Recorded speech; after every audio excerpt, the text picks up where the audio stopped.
Tenemos un Dios que sabemos que oye a nuestro clamor, oye a nuestras oraciones, pero también es un Dios que habla.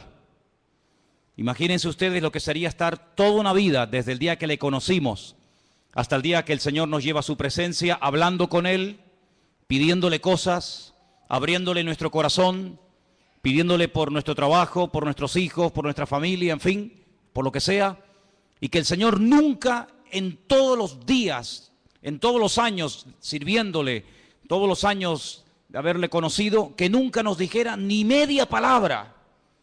Imagínense lo que sería estar casado con un hombre o con una mujer, que tú le cuentas tus problemas, tus necesidades, cómo te ha ido el día, si has peleado con el jefe de la empresa, si has tenido un problema con el niño, si el niño se cayó, si sacó buenas notas, si aprobó, si estás enfermo o enferma, y que tu cónyuge en todos los años de tu matrimonio, 10, 15, 20, 30 o lo que sea, nunca te dijera absolutamente nada, ni bueno ni malo. Sería una situación tremendamente triste, ¿sí o no? ¿Sí o no? Si quieren, pruébenlo. Estén en los próximos años sin hablarse el uno al otro para que veáis. ¿Sabes que había hace siglos una forma de matar a una persona en las tribus? Matarlo lentamente, torturarlo. Y era practicar lo que se llamaba el ostracismo. Era no hablarle, no dirigirle la palabra, no saludarlo, ni siquiera mirarlo a la cara. Terminaban muriendo de pena y arrojándose por barrancos, quitándose la vida, al ver que nadie, aunque estuvieras rodeado de personas, nadie te dirigía la palabra. Damos gracias al Señor de que nuestro Dios no es así. Nuestro Dios no es sordo, pero nuestro Dios tampoco es mudo. Él habla.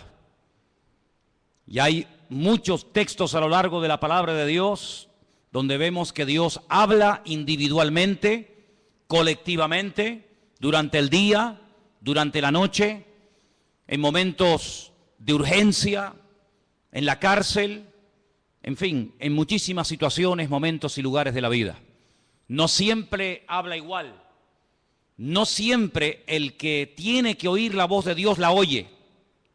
La Biblia nos enseña que hay momentos en los que la ceguera, la dureza de corazón, la actitud del hombre es tan mala que aunque el Señor le esté hablando no se entera.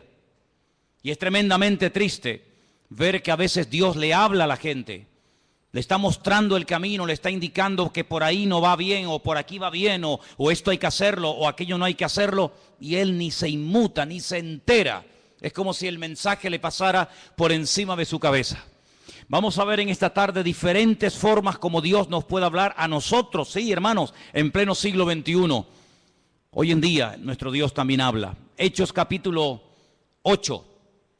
Hemos leído, nuestro hermano Marco nos leía que había comenzado la persecución en Jerusalén. Todo iba muy bonito, todo iba muy bien, pero la persecución comenzó. Los creyentes tuvieron que salir despavoridos, huyendo a diferentes lugares.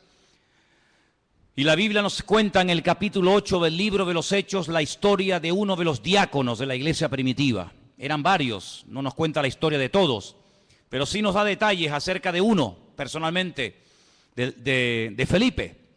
Dice la Biblia que este hombre llegó a tener 4 hijas, después lo vamos a ver, hijas que tenían el don de la profecía. Un hombre que tenía un don también que era el de la hospitalidad, daba hospedaje a personas que servían al Señor. Pero este fue uno de las personas que salió huyendo y se fue en dirección a Samaria, donde no había llegado el Evangelio. Recuerden que estaban todos en Jerusalén desde el día de Pentecostés, o mejor dicho, desde el día de la Ascensión. Llegó el día de Pentecostés, pasaron unos cuantos días, semanas, tal vez meses, y allí seguían en Jerusalén. La iglesia crecía y crecía, pero no se expandía.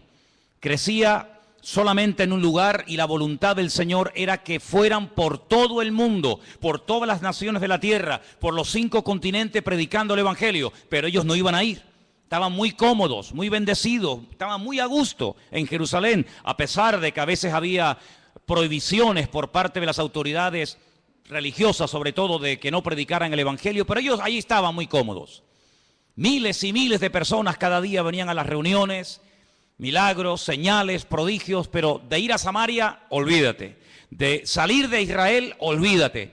El Señor tiene que permitir una persecución, y en esa persecución dice que Felipe se va a Samaria, allí predica, las multitudes reciben el evangelio. Recuerden que el Señor Jesucristo había estado en Samaria, allí le había hablado a la mujer samaritana, ¿os acordáis? Dice la Biblia que los samaritanos le pidieron que se quedara allí con ellos, es decir, que era gente muy receptiva. Pero los discípulos no tenían ninguna intención de llevar el evangelio a Samaria, por muchos motivos. Pero estando en Samaria, en el versículo 26, capítulo 8 de Hechos, dice que un ángel le habló a Felipe. Fijaros el sistema que el Señor utiliza para hablarle a Felipe estando en Samaria. Un ángel. El Nuevo Testamento está lleno de ángeles que van y vienen llevando mensajes a personas. Y dice que un ángel le habló a Felipe y le da una orden concreta, muy clara de entender, y es la siguiente: levántate, ve hacia el sur. Él estaba en el centro del país, Samaria está en el centro. Dice, no, tienes que ir hacia el sur, por el camino que desciende de Jerusalén a Gaza, la famosa franja de Gaza. Allí es un camino que todavía hasta el día de hoy es un camino desierto, imagínense ustedes hace 2000 años. Entonces él se levantó y fue. Esto es muy fácil leerlo, ¿no? El Señor le habla a través de un ángel, lo deja todo y se marcha. Ya. Parece muy fácil, pero yo veo gente que llevan aquí años oyendo la voz de Dios, de alguna manera, no digo a través de un ángel, pero a través de predicaciones, a través de consejos, o a través de un libro cristiano, como sea, y todavía no han hecho caso. Sin embargo, Felipe no cuestiona, dice, pero ¿cómo me voy a ir yo a Samaria? ¿Y quién se queda al cargo de la obra? Yo he abierto esta obra, yo la estoy pastoreando, yo la estoy atendiendo, la gente es recién convertida, la gente es nueva. Aquí hay un mover de Dios tremendo. ¿Cómo me voy a ir yo de aquí? Y además, ¿a dónde? Me tendré que ir a un sitio mejor, ¿no? No, al desierto. No cuestiona la orden, no pone excusas, no dice yo no puedo, yo estoy demasiado liado ahora mismo, búscate a otro. Sino que dice que se levantó y se fue al desierto, en obediencia. Yo llamo a este hombre Felipe el obediente. Amén, hermanos. Felipe el obediente. No cuestiona, no duda, no pospone la orden, sino que dice, se levantó y se fue. Y sucedió, ahora sigue el resto de la historia diciéndonos, que un etíope, eunuco, funcionario de Candace, la reina de los etíopes, el cual estaba sobre todos sus tesoros y había venido a Jerusalén para adorar, volvía sentado en su carro leyendo al profeta Isaías. Ya había ido a Jerusalén, menudo viaje, menudo viaje en carro, desde África, desde Etiopía hasta Jerusalén. Un viaje enorme. No fue en avión, no fue en tren, no fue en coche, fue montado en un carro que por muy cómodo que fuera, pues imagínate. Y ahora volvía. El objetivo por el cual había ido de Etiopía a Jerusalén era para adorar a Dios. Primero, él no iba a poder entrar en cualquier parte del templo. Primero, porque no era judío. Segundo, porque era eunuco. Y por otras muchas cosas más. Sin embargo, el hombre no se desanima por sus limitaciones, sino que va a Jerusalén. Y me llama la atención que dice que había llevado mucho dinero, todos sus tesoros. Claro, es que no le iba a resultar nada fácil que un rabino judío le vendiera nada más y nada menos que el rollo, el pergamino del profeta Isaías. Eso le habrá costado una auténtica fortuna. Venderle a un extranjero, a un no judío, el libro del profeta Isaías, eso costaba una fortuna. Pero él volvía y dice que venía leyendo. Luego tuvo que aprender a leer en hebreo, porque él como etíope no hablaba hebreo. Pero era tanto el interés, era tanto el anhelo que tenía este hombre de buscar a Dios, que tuvo que aprender, alguien le tuvo que enseñar a leer en hebreo y a entender lo que leía.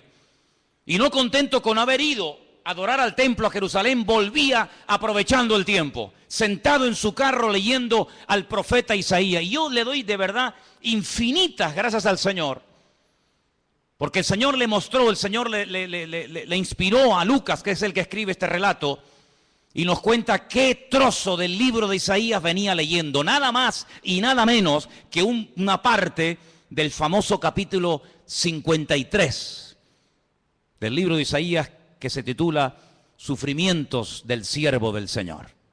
Y el pasaje que leía era este, versículo 32. Como oveja a la muerte fue llevado, como cordero mudo delante del que lo trasquila, así no abrió su boca. En su humillación no se le hizo justicia. Mas su generación, ¿quién la contará? Porque fue quitada de la tierra su vida. Si yo pregunto en esta tarde, y por favor respondan, ¿de quién está hablando aquí el profeta Isaías? Del Señor Jesucristo. Todos los creyentes, por poco tiempo que lleven, al leer este texto, como cordero mudo fue llevado al matadero. En su humillación no se le hizo justicia. Su generación, ¿quién la contará? Automáticamente tú dices, está hablando de Cristo. Sin embargo, él no lo sabía. ¿Te das cuenta? ¿Te das cuenta cómo a veces tu conocimiento, por poco que sea, puede ser muchísimo en comparación con mucha gente que no sabe absolutamente nada de nada? Un pasaje tan claro, tan fácil, tan sencillo de entender. Este pobre hombre no sabía de quién estaba hablando. Y entonces fijaros en el verso 29, ahora no es otro ángel el que tiene que acercarse a Felipe, sino que ahora dice, el Espíritu le dice a Felipe, acércate y júntate a ese carro. Tal vez una voz interior, el Espíritu le habla claramente, el hombre se acerca, presta atención y mira cómo sabía Felipe que venía leyendo al profeta Isaías. Claro, hoy en día es muy fácil tener toda la Biblia debajo del brazo, toda la Torá, todos los profetas, todos los salmos, los evangelios, los libros proféticos, los libros poéticos. Es una maravilla, ¿sí o no? Es una maravilla poder llevar la Biblia, hermanos, y saber toda la historia, lo que Dios hizo en el Antiguo Testamento, lo que hizo en el Nuevo, lo que hará en el futuro, etcétera, etcétera. Conocer todos los detalles de la primera, de la segunda venida de Cristo, el descenso del Espíritu Santo, el arrebatamiento de la iglesia, la manifestación del anticristo. Es una maravilla tener todo en nuestras manos, pero ellos no tenían acceso a las Escrituras en aquellos tiempos. Tenían que aprendérselas de memoria. Y mira cómo Felipe nos dice, ¿de quién estará leyendo? ¿Qué? Entendió perfectamente el pasaje, sabía que era un capítulo profético, un capítulo que hablaba de los sufrimientos del Mesías, y sabía que ese hombre, ese pasaje, era del profeta Isaías. Y entonces le hace una pregunta muy interesante. Versículo 30. ¿Entiendes lo que lees? ¿Entiendes algo de lo que estás leyendo? Y él dice, ¿y cómo podré si alguno no me enseñare? Y le rogó a Felipe que se subiera y se juntara con él. Y seguramente viajaron durante días y días viajando por el desierto, hasta que todos conocemos el resto de la historia, cómo este hombre manda parar el carro, este hombre llega a un oasis donde hay agua, pide ser bautizado, el Señor arrebata a Felipe, aparece en otra parte del país, el etíope eunuco se va por su camino, pero añade la palabra gozoso, y todos conocemos el resto de la historia. Incluso la historia nos dice que este hombre llegó a su país, llegó a Etiopía, predicó el evangelio, y hasta el día de hoy, 2000 años después, hay una comunidad de etíopes coptos que creen en el Señor Jesucristo, que son cristianos, y algunos piensan y consideran que es el testimonio, el fruto del testimonio de aquel etíope que aceptó al Señor en el desierto. Es realmente algo increíble. Ahora, yo lo que quiero destacar sobre todo en este pasaje son las dos formas como el Señor le habla a Felipe. Primero, versículo 26, a través de un ángel. Y la segunda forma en el versículo 29, a través del Espíritu, evidentemente a través del Espíritu Santo. Los ángeles aparecen tanto en el Antiguo como en el Nuevo Testamento. Y dicho sea de paso, por si no lo sabías, la primera persona en la Biblia que tiene un encuentro con un ángel es una mujer. Nada más y nada menos que Agar, una egipcia, la madre de Ismael, la madre de las naciones árabes. ¿Qué te parece? O el padre de las naciones árabes.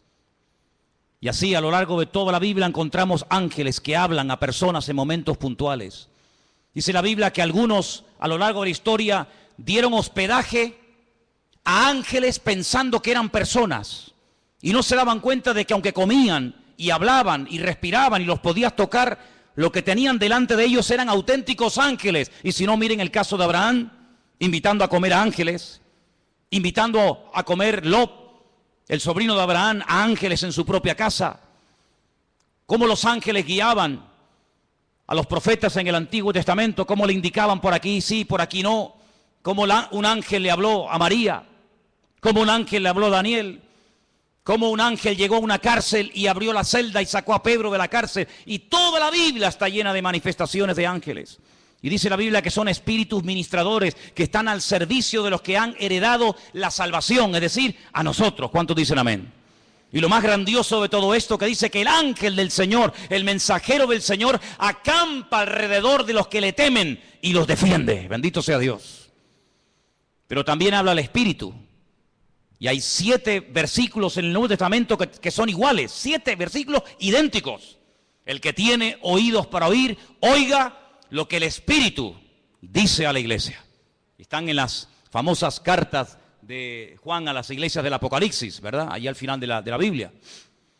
Si vamos a otro pasaje del Nuevo Testamento, en el capítulo 13, versículo 2, vemos que el Espíritu Santo no solamente habla a nivel personal a una persona, como el caso de Felipe, sino que también en un momento determinado, en un culto donde hay mucha gente, el Espíritu Santo puede hablar e incluso dar nombres propios, nombres de personas. Sí, ya sé que esto es muy delicado, no se puede así por la vida, ¿verdad? Inventando cosas, pero el Espíritu, fíjense cómo se mueve aquí en el libro de los Hechos de una forma tremenda. Hechos capítulo 13, verso 1. Dice que había en la iglesia de Antioquía, en esa iglesia había profetas y maestros. Qué bonito, ¿no? Profetas y maestros.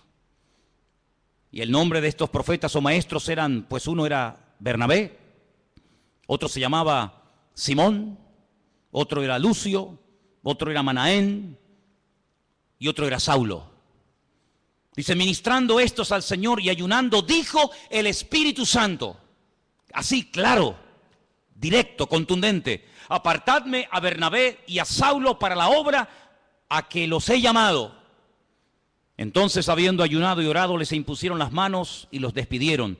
Y ellos entonces, enviados por el Espíritu Santo, descendieron a Seleucía y de allí navegaron a Chipre. Es decir, el primer viaje misionero de la historia, primera pareja, primer grupo de personas, en este caso 2, Bernabé y Pablo, llamados específicamente en un culto público para la obra misionera, fue porque el Espíritu Santo habló a la iglesia.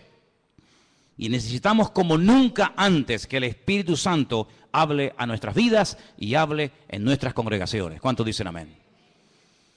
2 formas como Dios puede hablarnos y revelarnos su palabra: a través de un ángel, pero cuidado, porque el apóstol Pablo, profundizando más en el tema, dice, si un ángel del cielo se os presenta y os predica otro evangelio diferente al que habéis recibido, al que habéis oído, tenerlo por anatema, tenerlo por maldito, porque no hay otro evangelio más que el que yo os he predicado. ¿Cuántos dicen amén? La Biblia nos enseña que en el mundo angelical se produjo una vez una auténtica rebelión, porque Dios no creó a los ángeles como robots, incapaces de rebelarse, sino que vemos que antes de la rebelión, antes de la caída y desobediencia del hombre, ya previamente algunos, no todos, algunos de los ángeles ya se habían rebelado en contra del Señor. Es un misterio si todavía se pueden seguir rebelando o no. Lo dejamos ahí en puntos suspensivos. Pero Dios los creó con la capacidad de rebelarse en contra del mismísimo Creador y en algunos casos lo hicieron. Y por otra parte, el Señor Jesucristo dijo que cuando Él se fuera, Él le rogaría al Padre para que enviara a otro Consolador para que estuviera con su pueblo para siempre. Dice, y Él tomará de lo mío y os lo hará saber. Él os recordará todo lo que yo os he dicho. Él os enseñará lo que ha de venir. Por lo tanto, la iglesia tiene que afinar los oídos para oír la voz del Espíritu Santo hablando a su corazón. ¿Cuántos dicen amén? Pero hay otras formas como Dios puede revelarnos su voluntad. Capítulo 9 de Hechos, un poquito más adelante. Capítulo 9 nos relata la conversión de Pablo. Es el único personaje que en 3 ocasiones diferentes en el mismo libro nos cuenta su testimonio. Capítulo 9, capítulo 22 y capítulo 26. Interesantísimo, ¿eh? Qué conversión tan espectacular tuvo que ser la de este hombre. Qué impacto tan grande produjo la conversión de Saulo, que no se cuenta una vez ni dos, sino tres. 3 ocasiones contando su testimonio en 3 lugares y circunstancias diferentes. En el capítulo 9, cuando el apóstol Pablo está recién, por así decirlo, impactado por el Señor, el versículo 10 dice: había entonces en Damasco un discípulo llamado Ananías, a quien el Señor le dijo en visión. Otra forma, el Señor le dijo en visión. No es algo que se inventó. No es algo que él dice, me parece que no. El Señor le habló claramente a través de una visión y le menciona por nombre. Le dice Ananías. Luego la visión no es para Juan, no es para Pedro, no es para Tomás, es para ti, para Ananías. Y él dice: heme aquí, Señor. Y el Señor le dijo: levántate y ve a la calle que se llama Derecha. Busca en casa de Judas a uno llamado Saulo de Tarso, porque él está allí orando. Sí, las instrucciones que le da el Señor son tremendas. No hay género de duda. No puede ir a cualquier parte. Es a la calle llamada Derecha, a una casa cuyo dueño se llama Judas. Y tiene que orar por un hombre que se llama Saulo, que además ha nacido en una región, en una colonia romana que se llama Tarso, y que está allí orando. Madre mía, como para equivocarte, hijo. Ha visto en visión a un varón llamado Ananías, que entra y le pone la mano encima para que recobre la vista. Ya Pablo sabía que el que iba a orar por él, el que le iba a ministrar, se llamaba Ananías. Es interesante esto, ¿eh? Podríamos hablar mucho acerca de cómo incluso el que va a recibir oración ya sabe quién va a ir a orar, a imponerle las manos para que recobre la vista. Así que fue una visión lo que el Señor le permite tener a Ananías.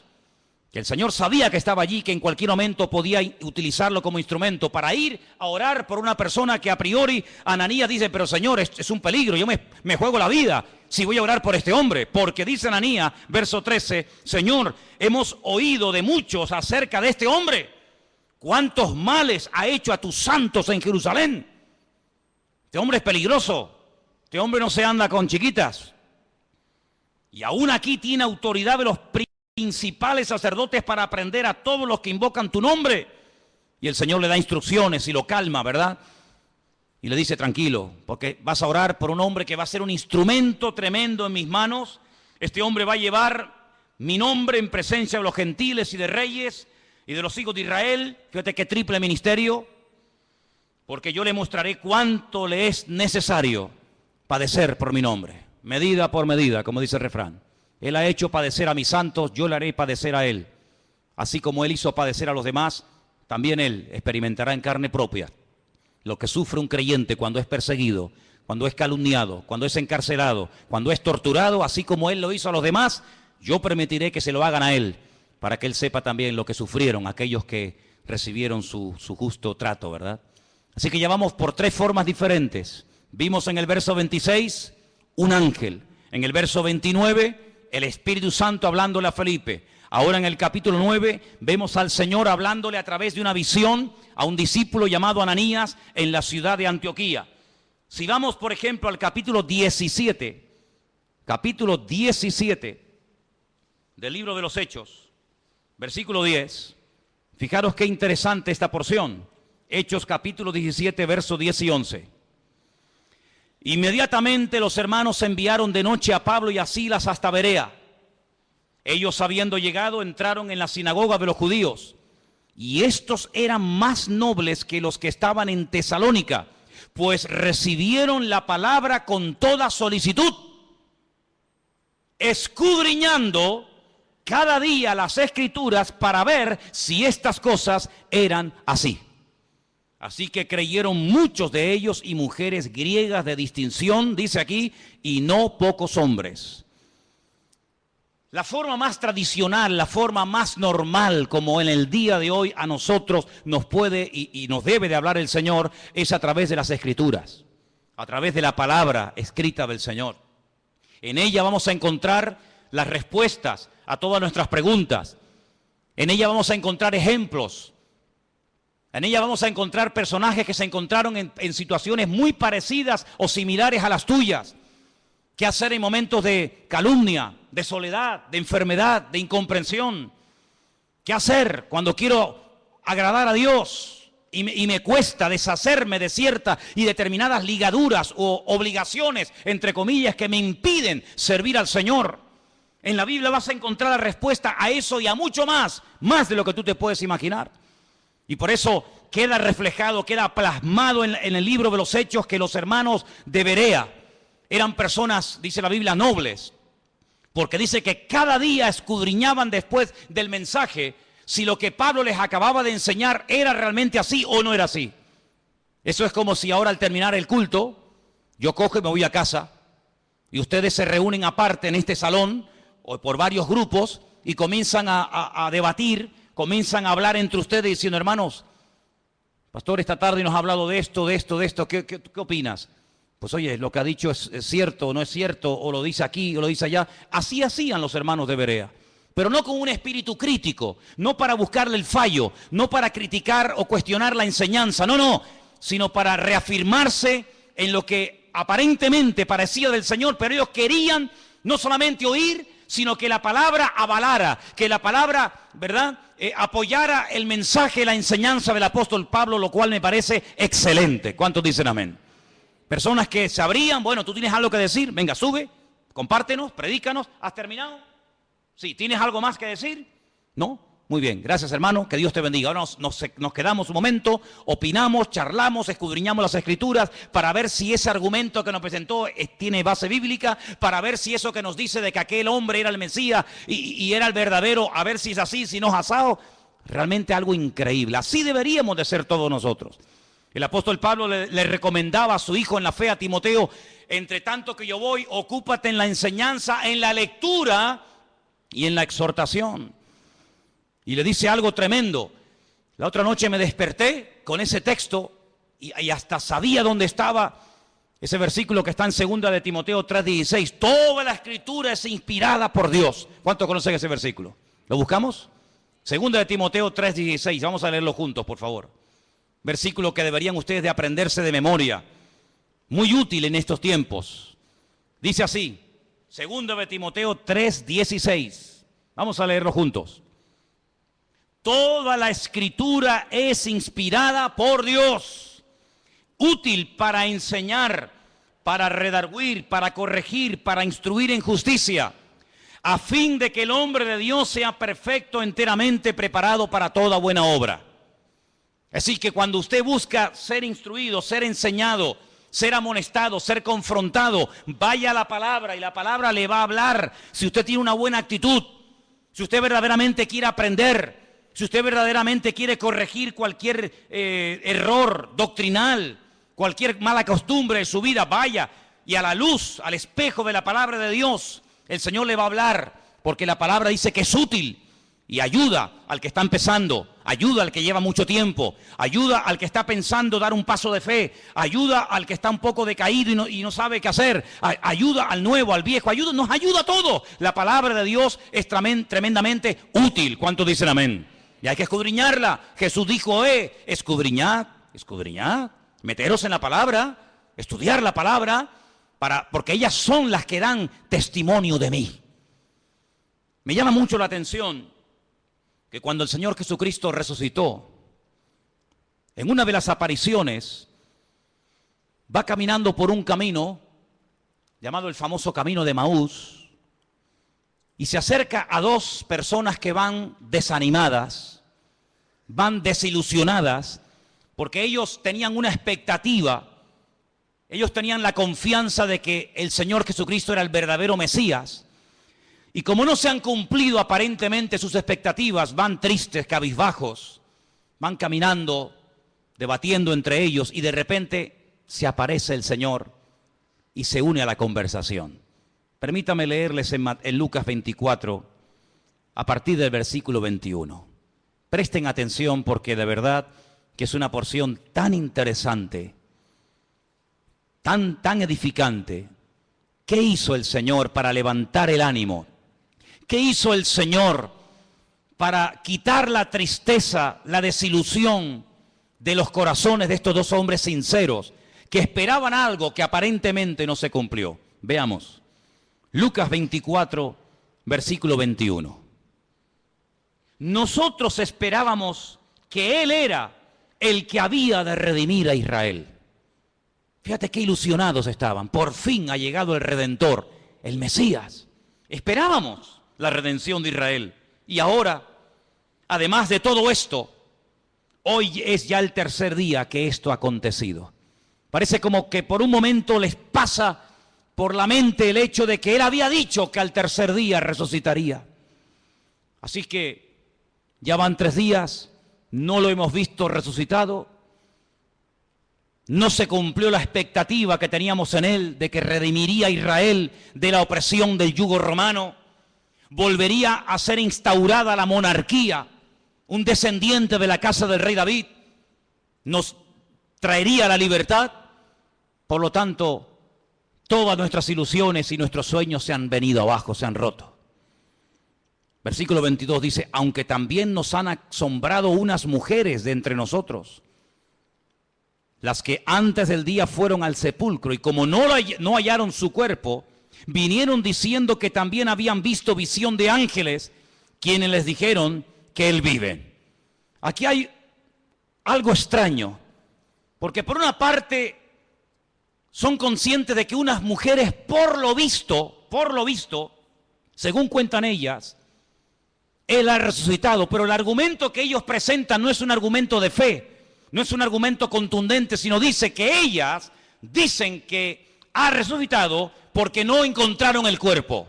Pero no dicen, no, Él ha resucitado, sino que simplemente se agarran al comentario de decir, bueno, dicen que ha resucitado porque no encontraron el cuerpo, pero vete tú a saber.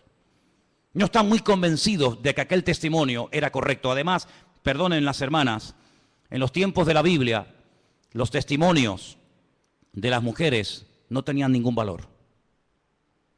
Una mujer daba testimonio de que había visto un crimen, un asesinato o cualquier otra cosa y no era válido el testimonio de una mujer.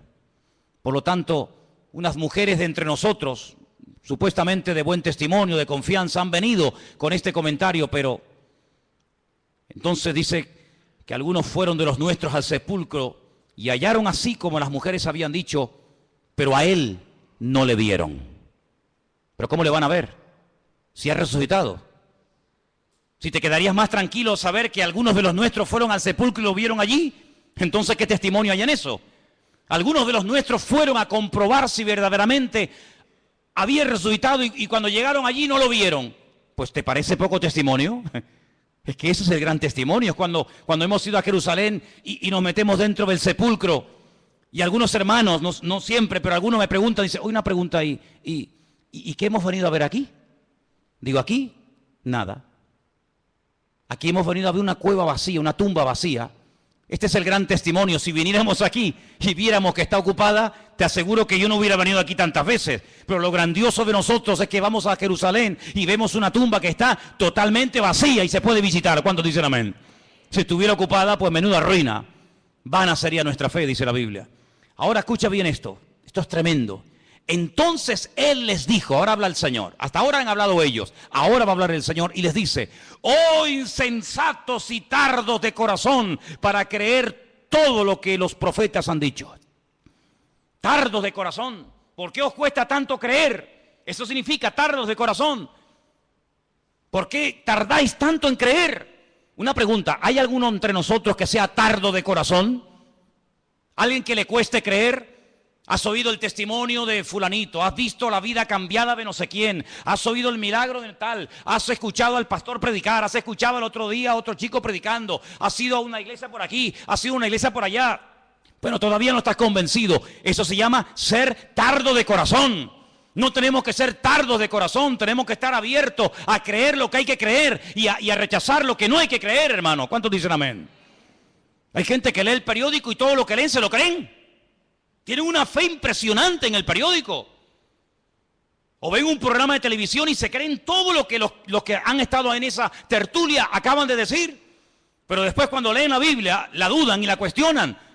O sea, en el periódico no hay que tener fe. Donde hay que tener fe es en la palabra de Dios. ¿Cuántos dicen amén? No, es que el periodista el otro día dijo que no sé qué. Pero bueno, ¿el periodista quién es? ¿Es algún profeta? Me dice, tardos de corazón.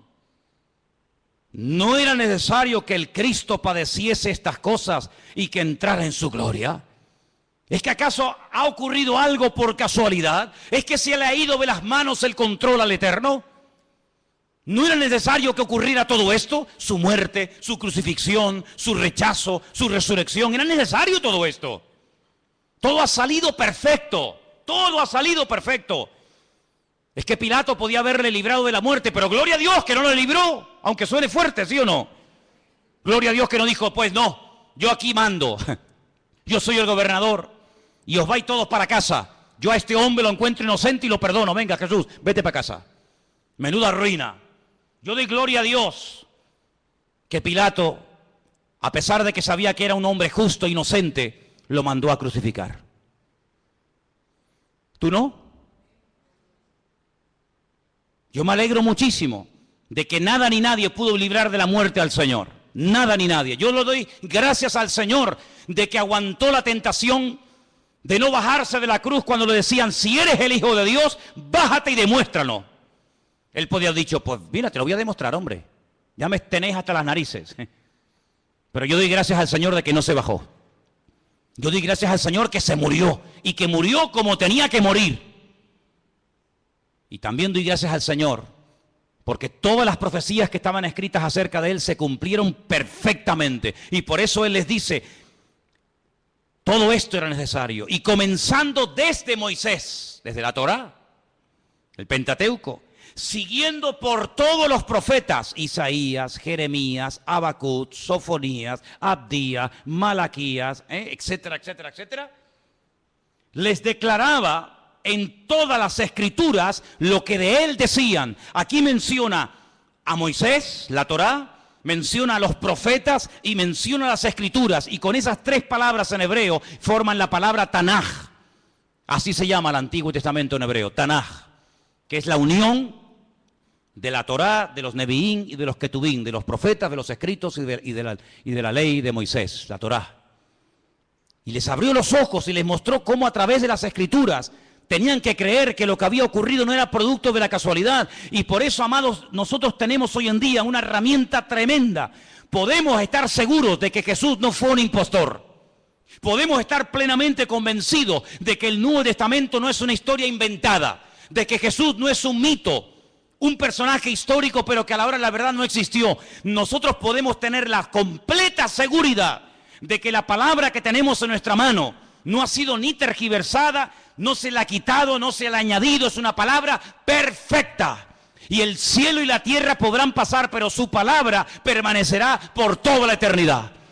La palabra de Dios es la fuente de nuestra fe, es la base, el fundamento de nuestra creencia. Las profecías se cumplieron todas, no faltó ni una por cumplirse. Y no eran producto de la casualidad, sino que todo estaba bajo el control del Señor. Y hoy en día les digo, hermano, que ese Dios que controló la primera venida de Cristo tiene todo bajo su control, y todo lo que está ocurriendo porque Dios así lo está permitiendo. ¿Cuántos dicen amén? Porque ni una hoja de un árbol se cae sin permiso del Señor. Y cuando el Señor esté a punto de venir, y cuando tenga que manifestarse el anticristo, y cuando vengan los dos testigos, y cuando venga la señal de la bestia, y todo eso que hemos estudiado durante años, todo ocurrirá como tiene que ocurrir, porque la palabra de Dios es viva, es eficaz, y es verdadera, y es perfecta, y no se equivoca, y tenemos en nuestra mano el mejor regalo del mundo, la salvación y la palabra del Señor. ¿Cuántos dicen amén? Gloria a Dios por la palabra de Dios. Gloria a Dios, hermanos. Pues léanla, estúdienla, escudriñenla. Si alguien busca voluntad de Dios, métete en la Biblia, métete en la palabra, levántate temprano, acuéstate más tarde si quieres, y comienza a leer y a buscar por aquí y a buscar por allá, y seguro que el Señor te hablará tu vida, porque el Señor siempre habla a través de su palabra. Fíjate qué poder tan grande tiene la palabra de Dios, que hasta Cristo la usó para atacar al diablo cuando era tentado en el desierto de Judea. Podía haber usado cualquier otro argumento, ¿sí o no? Pero sin embargo, ¿qué hizo? Usar la palabra. Escrito está, escrito está, escrito está. Y con esas palabras desmanteló las tentaciones del diablo y pudo tener un ministerio eficaz, un ministerio victorioso, porque la palabra de Dios le da efectividad a nuestra vida. Bendito sea Dios. Así que hemos visto cómo los ángeles pueden ser en un momento determinado usados por el Señor para hablarnos. Vemos cómo también el Espíritu Santo puede hablar claramente en la iglesia o a nivel personal. Vemos cómo a través de una visión, a través de la palabra. Capítulo 21 del libro de los Hechos, hay algo muy interesante que aquí se menciona y aparece un personaje poco conocido,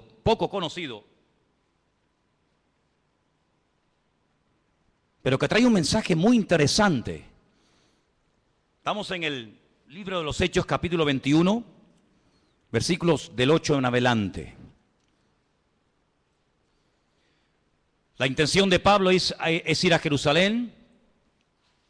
Él está de visita en la casa de Felipe. Volvemos otra vez a mencionar a Felipe, aquel que le testificó al etíope eunuco en el desierto, ¿os acordáis? Ahora está viviendo en Cesarea.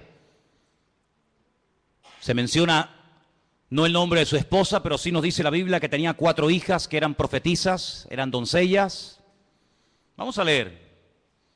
Hechos capítulo 21, verso 8. Al otro día, saliendo Pablo y los que con él estábamos, fuimos a Cesarea. Y entrando en casa de Felipe, el evangelista, ya no es el diácono, ahora ya tiene un título, ahora ya se le reconoce que tiene un ministerio, y es el de evangelista. Dice que era uno de los 7, posamos con él. Este tenía 4 hijas doncellas que profetizaban. Qué bonito, ¿no? 4 hijas doncellas que profetizaban. Pero a Pablo no le dijeron nada.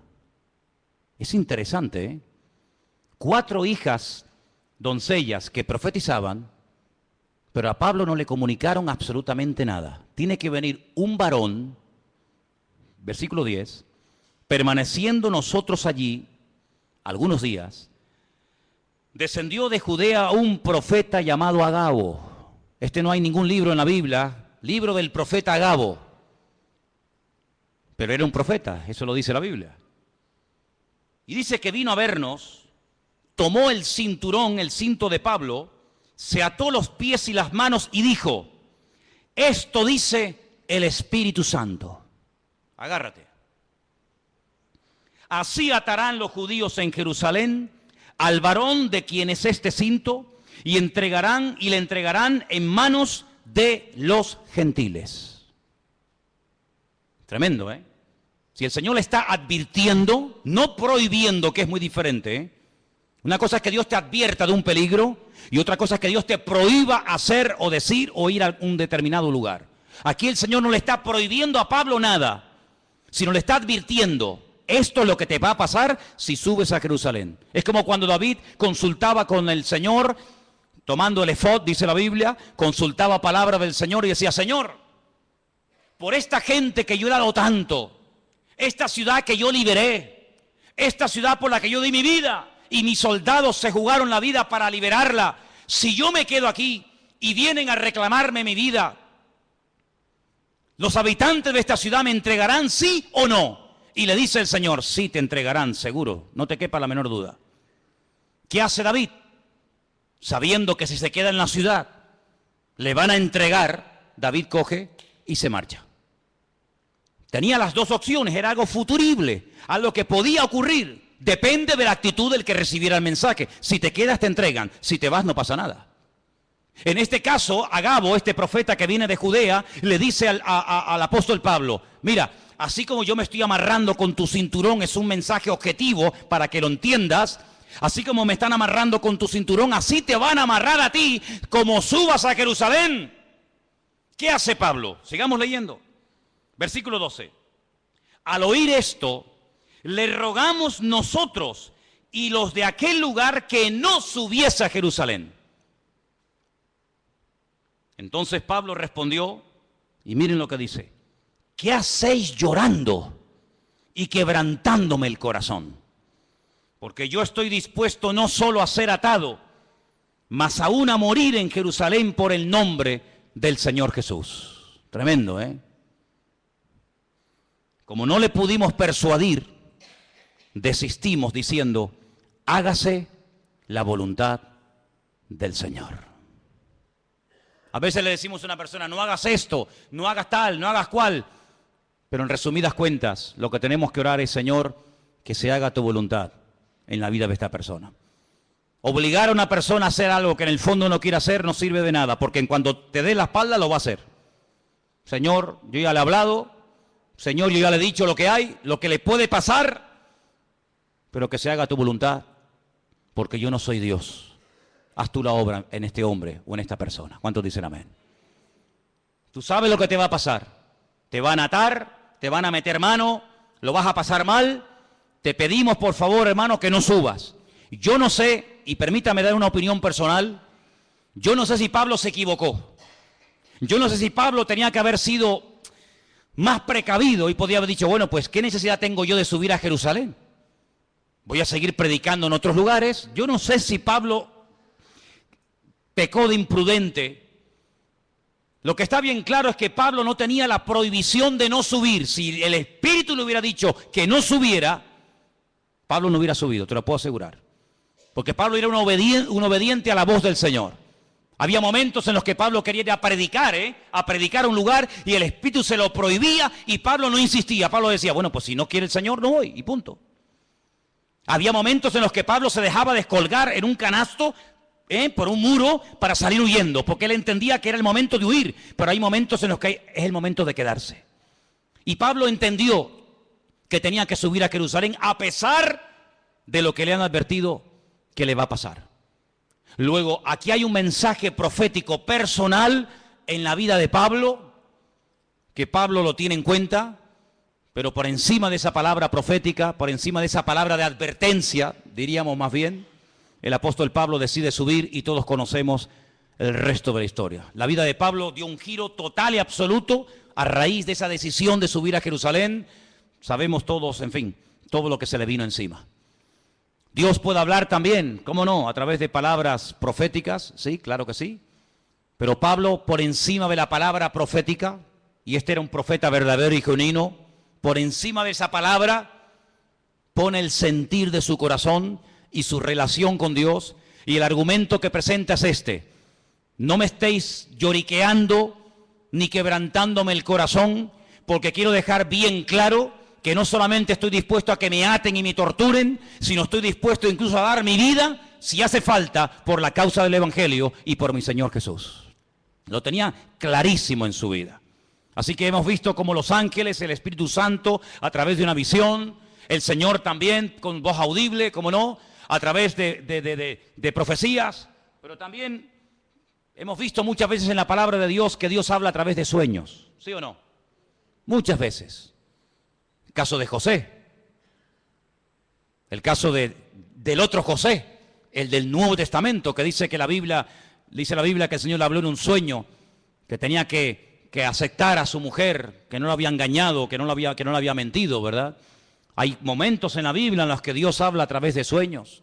La Biblia dice que una de las señales de los últimos tiempos es que los ancianos tendrán sueños y los jóvenes tendrán visiones. Lo dice el profeta Joel en el capítulo 2. Los jóvenes tendrán visiones y los ancianos soñarán sueños. Y si quieres saber si eres joven o anciano, pues mira a ver qué estás. O estás teniendo visiones o estás teniendo sueños. Y ahí ya sabes por dónde van los tiros, ¿no? Pero dicho sea de paso, lo más importante de todo esto es siempre lo que la palabra de Dios termina como conclusión diciéndonos. Podemos tener sueños, podemos tener visiones, podemos tener un sentir. Alguien nos pudo decir por ahí no sé qué cosa, pero no te olvides que el Señor hoy en día, como habla a su pueblo y a su iglesia, es a través de su santa y bendita palabra. ¿Cuántos dicen amén? Es a través de la palabra de Dios que sabemos lo que tenemos que hacer. Y quiero terminar leyendo en Hechos capítulo 1. Hechos capítulo 1, para que veáis cómo hay un texto que en aquellos días de espera, desde la ascensión de Cristo hasta que llega el día de Pentecostés, ellos están estudiando la palabra, ellos están analizando las Escrituras y llegan a un texto que dice lo siguiente, Hechos capítulo 1, versículo 20. Hechos 1, versículo 20. Esta palabra que vamos a leer, ellos la leyeron del Salmo 69. Salmo 69 dice así: está escrito en el libro de los Salmos, sea hecha desierta su habitación y no haya quien more en ella. Tome otro su oficio y tome otro su oficio. Ellos interpretaron por este versículo del Salmo 69, repito, ellos interpretaron que había quedado un vacío cuando Judas, uno de los discípulos, se ahorcó y se quitó la vida. Ellos entendieron que según este salmo había que nombrar a otros. Ahora, cuidado, ellos recurren a la palabra, ellos saben que el Salmo 69 dice que, da a entender indirectamente que Judas se suicidaría, que Judas se quitaría de en medio, que otro tendría que ocupar su lugar, pero interpretan mal la palabra. Ellos hacen una votación, ellos dicen, bueno, fulanito o menganito. Dice que echaron suertes, la suerte cayó sobre un discípulo fiel que había estado con ellos desde el principio, llamado Matías. Ellos deciden que Matías sea el que ocupe el lugar de Judas, el que sea ahorcado, pero nosotros sabemos por la historia bíblica que así no se mueve el Señor. Hemos visto cómo Dios habla por sueños, por visiones, por profecías, por la palabra, el Espíritu Santo, pero nunca a través de la suerte. Nunca a través de echar suertes. Será fulano, será mengano, no. Ese sistema es un sistema humano, no es un sistema divino. Y aquí de lo que se trata no es de adaptar, no es de utilizar los sistemas humanos para saber la voluntad de Dios, sino de descubrir los sistemas de Dios para hablarle a los seres humanos. ¿Cuántos dicen amén? Sí, Dios suplirá todas vuestras necesidades. ¿Quién suplirá nuestras necesidades? Dios. ¿Qué dice Filipenses 4:19? ¿Alguien lo sabe de memoria? ¿Alguien sabe Filipenses 4:19 de memoria? Mi Dios, pues, suplirá todas vuestras necesidades conforme a su riqueza en gloria en Cristo Jesús. Mi Dios suplirá. ¿Quién suplirá las necesidades de un pastor? ¿Quién? ¿Quién suplirá las necesidades tuyas como oveja? ¿Quién suple las necesidades de la iglesia? Mi Dios. ¿Sí o no? Dígalo fuerte. Mi Dios suplirá mis necesidades. Pero vamos a comprar la lotería por si acaso. Vamos a ver. Usted ha dicho ahora mismo, literalmente, la promesa del Señor en Filipenses 4:19. ¿Para qué compra entonces la 11? ¿Para qué hace la quiniela? ¿Para qué juega los juegos de azar? Bueno, mi Dios, usted ha dicho que mi Dios suplirá mis necesidades, ¿sí o no? Pues si es mi Dios, que lo haga Dios. No le eche una mano a Dios. No dice la palabra que otro tomará su oficio, ¿sí? No dice la palabra que la casa de Judas quedaría desierta, que el hueco quedaría porque él mismo se quitó de en medio. Sí, pues que Dios lo llene. Si Dios nos nombró a nosotros, ¿a ti quién te nombró, Juan? ¿A ti quién te llamó, Pedro? ¿A ti quién te llamó, Tomás? Y a ti, Juan, y a ti, Bartolomé, y a ti, Mateo. ¿Quién te llamó a ti? A mí me llamó el Señor. Dice que estuvo toda la noche orando, ¿sí o no? ¿Os acordáis? Toda la noche estuvo orando. Y al día siguiente dice, Juan, Andrés, Santiago, y Él los llama. Bueno, pues si nos llamó a nosotros así, ¿por qué ahora nosotros queremos echarle una mano a Dios de llenar un vacío que Él permitió que se vaciara? Que lo llene el Señor, porque su palabra, para que se cumpla, el que tiene que actuar es Él y no yo. Entonces ustedes tienen que madurar y tienen que crecer para daros cuenta de que no puede haber incongruencias con la fe. No se pueden mezclar sistemas divinos con sistemas humanos. Dios habla por sueños. Amén. Gloria a Dios. Nadie cuestiona eso, hermano. Dios habla por ángeles. Amén. Dios habla por profecías. Dios habla por su palabra. El Espíritu Santo habla. Amén. ¿Te parecen pocas formas? ¿Te parecen pocos sistemas? Que falta alguno más, que te tienes que inventar un nuevo sistema para que Dios te hable. No te tienes que inventar nada, tienes que amoldarte a los sistemas bíblicos. ¿Estás buscando la voluntad de Dios? Gloria a Dios, me parece estupendo. Pero no es Tim Marín de Dos Pingües, Cucaramaca, la Titirifue. No, no es eso. Señor, háblame. Y el Señor te puede hablar esta noche. El Señor te puede hablar en una profecía, a través de un mensaje, a través de un ángel. Claro, ¿cómo no te va a poder hablar el Señor si el Señor no ha cambiado? Pues si el Señor no ha cambiado y tú tienes la fe y la creencia de que Él no ha cambiado, que Él ni es sordo ni es mudo, amén, ni es sordo ni es mudo, Pues abre tu corazón a las formas que Dios ha escogido para revelarte su voluntad y no pongas tu sistema nuevo que no tiene nada que ver con el sistema de Dios. Cuando Dios quiso llamar a Abraham, ¿a quién llamó? ¿A quién llamó? A Abraham. Cuando el Señor quiso utilizar a David para que fuera el segundo rey de Israel, le dijo a Samuel, vete a la casa de Isaí, son 8 hermanos, ponga en una bolsa los 8 nombres y venga, vete sacando. No, este no es, este sí es. No, porque para ti es difícil saber entre 8 cuál es el verdadero, pero para mí no. Amén. ¿Cuál será? ¿Será este? ¿Será el otro? El Señor sabía cómo se iba a llamar el segundo rey de Israel, ¿sí o no? Pues vete y unge a David. Y a ese fue el que ungió el Señor. El Señor sabe dónde vives. El Señor sabe cómo te llamas. El Señor sabe qué número de zapato tienes. Tu DNI lo conoce el Señor, tu ADN, tu grupo sanguíneo. Lo conoce absolutamente todo. Dice que nuestro embrión nuestros ojos vieron al Señor.